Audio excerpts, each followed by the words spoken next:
Hi, it's Marina Pullin from the Jungle online digital platform for freelancers and the surrounding community. Thanks for joining me here today. Today I am going to be answering some of the questions that are flowing through from our B2B community as we're doing a bunch of presentations and demos on the new platform, and to essentially answer some of the questions in advance and maybe provide some context around the phrases that we use to help with the understanding and to see whether the Jungle or a closed freelancer community network might be a great adjunct to your workforce strategy. Right. First of all, what is a closed freelancer community? So a closed freelancer community is in recognition to the huge growth the free, more unstructured sector is experiencing, which is all like double digit. There are platforms popping up all around the world where they create standards of quality of people who can join. Some of the criteria, even some of them verticals, as we call it, around skill sets, where people join these online marketplaces to present their skills. We are no different. But when there are set controls around how many people, like for us, we have a maximum of 1,000 freelancers globally. Or maybe it's a criteria where, you only look after engineers. Now, we have a vertical for engineers, so we sort of cover that part, but there are groups out there that are only focused on one small vertical.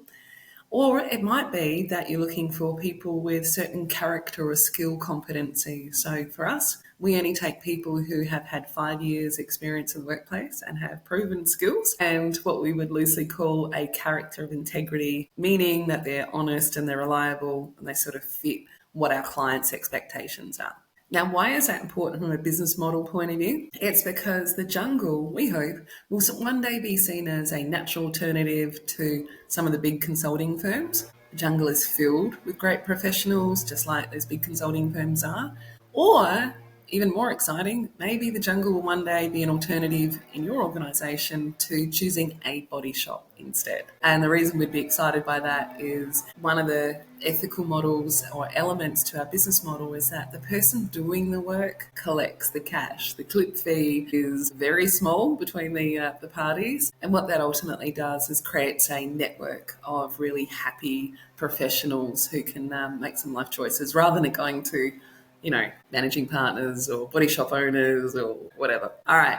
That's the background of what a closed freelancer community is and some of the high level attributes to it.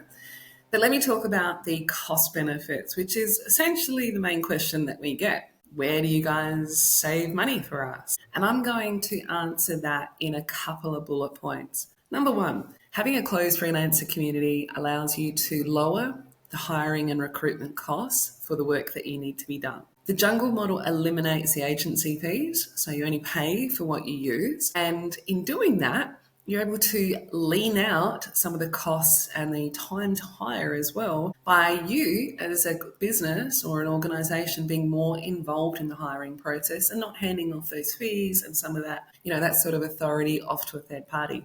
You actually get to help the process along. Secondly, if you have had the joy of working with skilled professionals who have decided to become freelancers, you'll know what I mean when I say these people are passionate around their skill sets and what they do.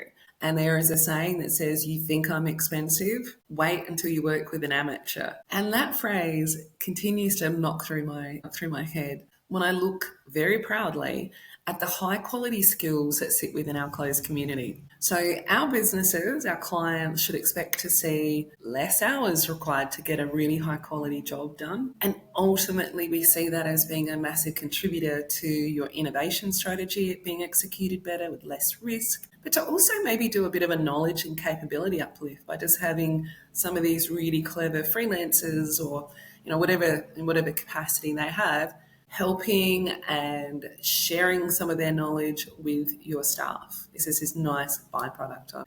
Now, the last two things I'm going to refer to when we talk about costs, these are they're not direct costs, like we wouldn't put them in an expense line, so to speak, but they're important things to recognise. And the first one is having an on-demand, dynamic, closed marketplace is in itself quite efficient when compared to RFPs and all those types of things. Now, we do those as well, but I don't want to confuse the matter. Our pure business model actually doesn't have that in it, but we do for our big corporates and our government offer those types of those models as well, which is a bit of a different thing that we do. But let's just stick to our pure business model.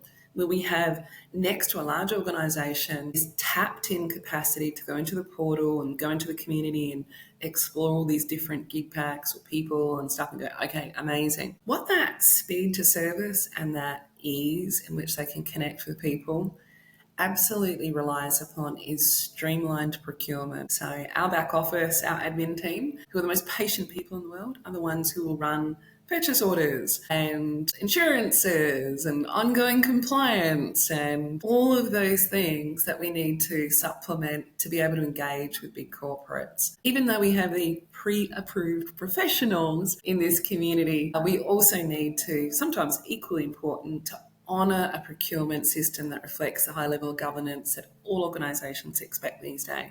And I think it's a really nice part of what we do in this closed community. We're able to sort of offer the best of both worlds. Now, the last part I think is really nice, and I'm very proud of this, you can tell by my smile, and it's going to sound like a really dull thing. So I just want to lower your expectation, and I'm going to lower it here.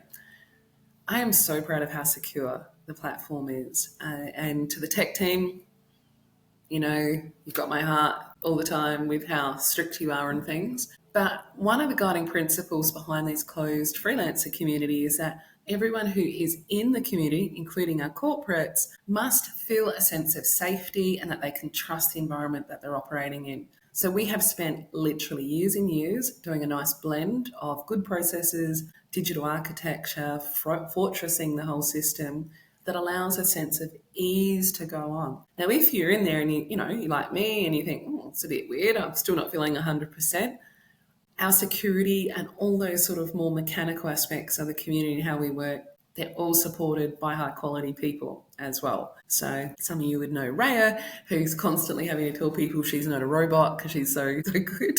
But what we're able to do is make sure that the security that you expect just from platforms and marketplaces and vetting systems and what have you is supported by good quality tech, but also recognises that sometimes we need to be able to talk to a human that we can trust to be able to make sure that our professional services can be delivered. So that's it. I hope today's was useful in that it explained our business model, the closed freelancer community, how this works and how we want to take on the big guys and the body shops and what have you, and that we deliver cost savings to our organisations through just lower hiring, recruitment costs. We deliver you great people who you should be really proud of being associated with. I know they're proud of working with you. And that we can also have some waste and streamline improvements around vendor management, procurement. Rest assured, we don't cut corners. And then never is that more important than in our security and how we look after your data and also the support of people through a combination of tech and people. That's it. Thank you so much for listening to me as I ramble on with one of the loves of my life, which is this disruptive model to just make professional services so much simpler for everyone. Thanks.